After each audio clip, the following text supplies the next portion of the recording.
Mr. Hubbard, many millions of words have been said and written about Scientology, but I think there's still quite a lot of doubt in many people's minds as to exactly what it is. What is Scientology? How would you describe it? Well, it's very interesting. You've just asked a question like, what are the contents of the Encyclopedia Britannica? Answer in one word. Well, Mr. Hubbard, it's obviously something that's very wide-ranging.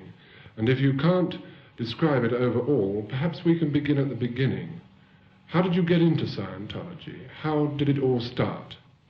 Well, that is fairly easy.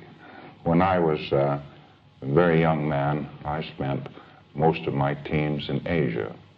And that is an area of the world where human misery and want are very visible, where man has reached perhaps the lowest states of degradation. And a young man moving into that scene begins to ask the question, why? Why all this? Why? What is this? What depths can man fall to? And what is he anyway? And I began to ask this question, what is man? And I found, oddly enough, that nobody could tell me what man was. What did he consist of?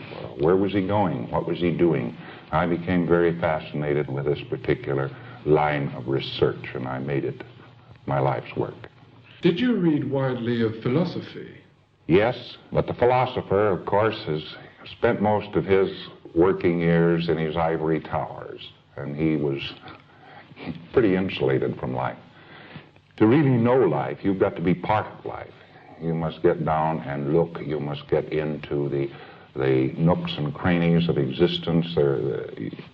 You have to rub elbows with all kinds and types of men before you can finally establish what he is. And you, in fact, did this? Yes, I've slept with bandits in Mongolia, and I've hunted with pygmies in the Philippines. As a matter of fact, I have studied 21 different primitive races, including the white race. And my conclusions were that man, regardless of his state of culture and so forth, was essentially the same, that he was composed of, he was a spiritual being. And he was a spiritual being that was pulled down to the material, the fleshly interests, to an interplay in life that was, in fact, too great for him to confront. And I concluded finally that he needed a hand. Now, what was the first step in the formulation of Scientology? What was the first piece of knowledge that you uncovered? Well, that is an interesting question, because when I first entered a university, I took science and mathematics. I was forced to take this rather than philosophy, which was my natural bent. And I learned the rules of logic and the scientific approach. These things, by the way, are not generally known to philosophers. And my first effort was to find a common denominator to all men. And I had seen him in his more primitive states, and I'd seen him in his highly cultured states.